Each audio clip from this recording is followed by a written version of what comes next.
देखो भाई, अपनी प्रश्नोत्तरी सीरीज का कौन सा सत्र है आज? 23वां। अच्छा, इस प्रश्नोत्तरी सीरीज का लाभ मिल रहा है कि नहीं मिल रहा? जोर से बोलो।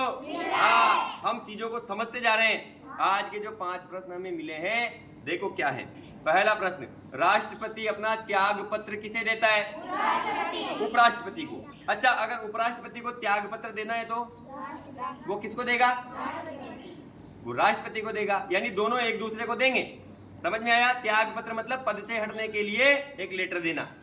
अब इसको यूं समझो आप, जैसे कोई भी विद्यालय है, उसमें प्रधानाचार्य होता है ना, उसके नीचे उप प्रधानाचार्य होता है। अगर प्रधानाचार्य का ट्रांसफर हो जाता है तो काम कौन संभालेगा? उप प्रधानाचार्य। अगर प्रिंसिपल का ट्रांसफर हो गया तो कौन संभालेगा? Vice principal. समझ में आई बात? ठीक है। प्रधानमंत्री भी राष्ट्रपति को त्याग पत्र देता है, ये भी ध्यान रखना अपने को। अगला प्रश्न, भारत में पंचायत राज की शुरुआत कब और कहां से हुई? अब ये बहुत महत्वपूर्ण प्रश्न है हमारे लिए और गर्व का विषय भी है। पंचायत राज, इसको समझो। पहले लोकसभा विधानसभा हुआ करती थी, वहां की योजनाएं गांव तक नहीं पहुंचती थी, तो एक समिति बनाई गई।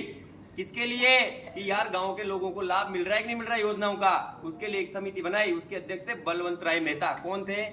बलवंत राय मेहता। 1957 में समिति बनी। तो उस समिति ने क्या सिफारिश की कि गांव में भी स्थानीय स्वशासन होना चाहिए, 3 स्तर पर होना चाहिए। कितने स्तर पर? 3। सबसे छोटी अगर इकाई हो तो वो ग्राम पंचायत, जिसका मुखिया कौन रहता है? सरपंच। कौन रहता है? उसके बाद पंचायत समिति, जिसका मुखिया प्रधान, और उसके बाद जिला परिषद, जिसका प्रमुख जिला प्रमुख। इस प्रकार से त्रिस्तरीय पंचायत राज यानी कि स्थानीय स्वशासन की डिमांड किसने करी? उस बलवंत राय मेहता समिति ने। और उसकी शुरुआत फिर कब हो गई? 1959 में। 2 अक्टूबर 1959। कब हुई? 2 अक्टूबर 1959। और कहां से बताऊं? अपने राजस्थान के नागौर जिले से। कहां से? राजस्थान के नागौर जिले से। कहां से हुई बोलो? राजस्थान के नागौर जिले से। ध्यान रखना, 2 अक्टूबर 1959 को राजस्थान के नागौर से पंचायत राज का प्रारंभ हुआ। किस आधार पर? बलवंत राय मेहता समिति की सिफारिश पर।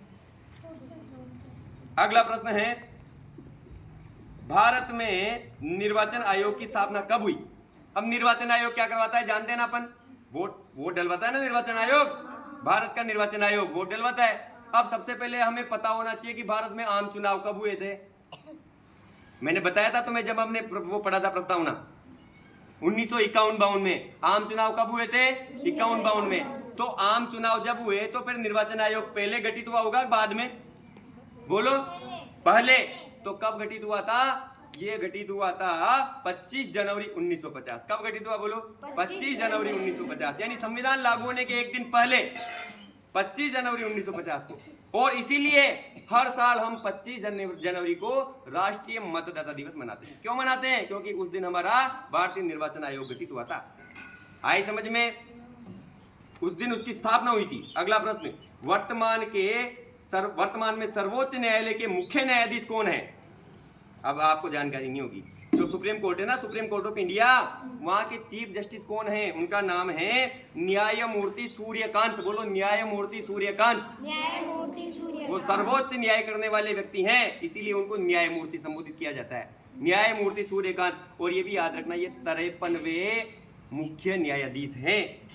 अगला, वयस्क मताधिकार की न्यूनतम आयु 21 वर्ष से 18 वर्ष किस संविधान संशोधन द्वारा की गई?